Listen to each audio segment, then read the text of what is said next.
तो आओ माँ भगवती से कहे, माँ सामर्थ्य देना कुछ शुभ करने की और संकल्प देना कुछ अच्छा करने का, क्योंकि संकल्प ही सिद्धि को प्राप्त कराता है। हमारे पास क्या है ये बहुत बाद का विषय है, पर हमारे पास क्या करने का संकल्प है ये सबसे पहले होता है। कैसा भाव है ये महत्वपूर्ण है। तो माँ भगवती से कहे, माँ भाव अच्छा देना, संकल्प अच्छा देना, स्थिरता देना, मजबूती देना, और मेरे परिवार पर कृपा बनाए रखना। तेरे ही भरोसे मैया ये मेरा परिवार है, और हमारा परिवार छोटा नहीं होता, हमारा परिवार बहुत बड़ा है। हमारे परिवार में सभी हैं। हम कहते हैं ना कि संतों की ये प्रक्रिया है। संत हमें बताते आए हैं कि मेरा भी पेट भरे और दूसरे का भी भरे। ये प्रकृति का ये नियम है कि सब इस दुनिया में भोजन कर सके, सब इस दुनिया में चैन से जी सके। ये प्रकृति है, ये नियम है कि हम सब आनंद से रहें, मैं भी खा सकूं और कोई दूसरा भी खा सके। ये प्रकृति है। केवल मेरा ही पेट भरे, चाहे किसी से छीन कर ही सही, ये विकृति है। मैं भूखा रह जाऊं पर दूसरे को कुछ खिला सकूं, ऐसा भाव रखते हैं। ये ही भारतीय संस्कृति है। ये भारतीय संस्कृति है जो स्वयं को भी समर्पित करके, यहाँ ददीची अपनी हड्डियों का भी दान करके अमर हो जाते हैं। वो मरते कहाँ हैं? ये अमर होने की प्रक्रिया है। और सच कहूं तो जो रसिक हैं, प्रेमी हैं, वो तो सबसे ही प्रेम करते हैं। उनका तो कोई, उनके लिए गैर तो है ही नहीं। उनके लिए तो सब अपने हैं। कोई कष्ट में होता है तो वो भी दुखी होते हैं। और संतों के लिए तो पूरा समाज उनका ही परिवार है।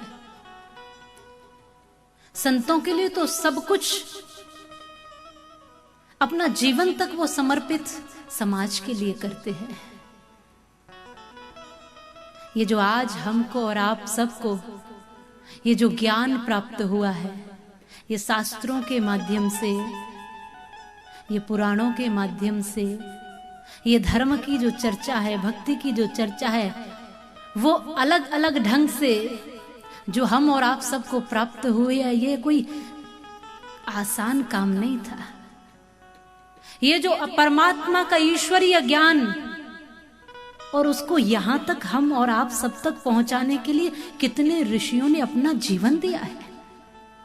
किसी ने अपने प्राण तक दे दिए, लेकिन ये ज्ञान सुरक्षित रह सके, ये ज्ञान आगे आने वाली पीढ़ी तक पहुंच सके, ये कला लोगों तक पहुंच सके, ये जीवन जीने की कला, ये भक्ति की कला, ये संगीत की कला, ये ज्ञान और वैराग्य की कला, ये लोगों तक पहुंच सके। इसके लिए हमारे ऋषियों ने, महर्षियों ने बहुत प्रयास किए हैं। हमारे महापुरुषों ने बहुत प्रयास किए हैं। ये वेद ज्ञान जो ईश्वरीय ज्ञान है, उस वेद ज्ञान को जब ऋषियों तक पाया गया, उन ऋषियों ने महापुरुषों तक पहुंचाया उसको, महापुरुषों ने विद्वानों तक पहुंचाया, और विद्वान जन जन तक पहुंचाने का कार्य करते हैं। अनेकों ऋषि जिन्होंने शास्त्रों की रचना, जिन्होंने शास्त्रों की रचना की, उनका दर्शन किया। हम चाहे ऋषि कणाद की बात करें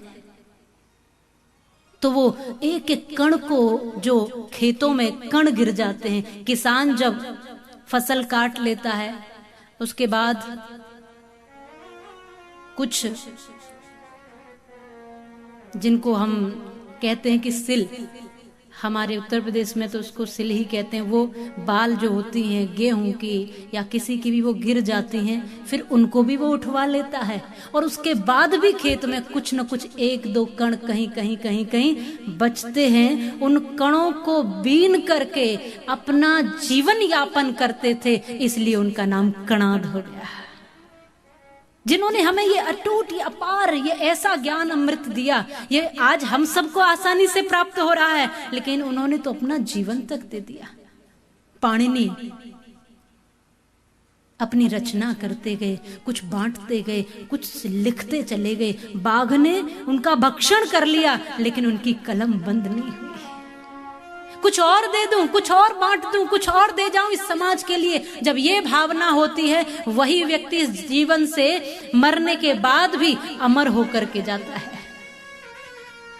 यूं तो सबका सामान्य सा ही तो जीवन है, हम और आप सबके एक ही तो तरीके, वही हाथ पैर आंख मुंह नाक सब कुछ तो वही है, लेकिन क्या है जो किसी को अलग कर देता है? क्या है कि किसी के जाने पर लाखों लोग रोते हैं और किसी के जाने पर लोग खुशियां मनाते हैं?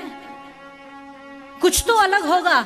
यही अलग है कि कुछ देने की भावना जिसके भीतर है, कुछ समर्पण की भावना, कुछ अच्छा बांटने की भावना जिसके पास है, वो जीते जी भी अमर है और मरने के बाद भी अमर ही होते हैं।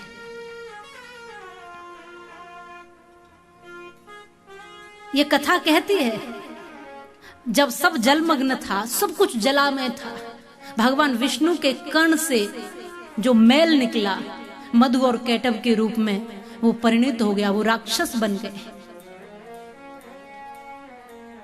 जल में ही वो क्रीड़ा कर रहे हैं, बड़े हो रहे हैं, लेकिन उनको अपने अस्तित्व का पता नहीं है। अपने अस्तित्व का पता नहीं है, अस्तित्व की खोज कर रहे हैं। हम हैं कौन? मधु और कैटव इनका नाम था।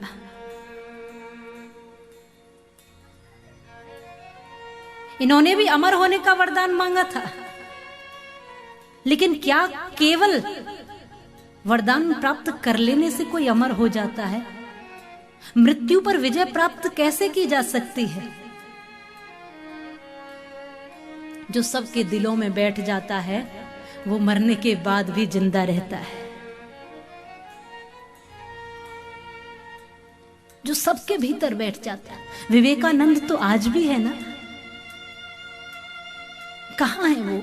आज भी यही है। श्री ठाकुर जी इस धाम से गए, इस धरती से गए, लेकिन कोई कह देगा कि वो अब यहां नहीं है? सबके भीतर विराजमान है। कुछ ऐसे बन जाओ।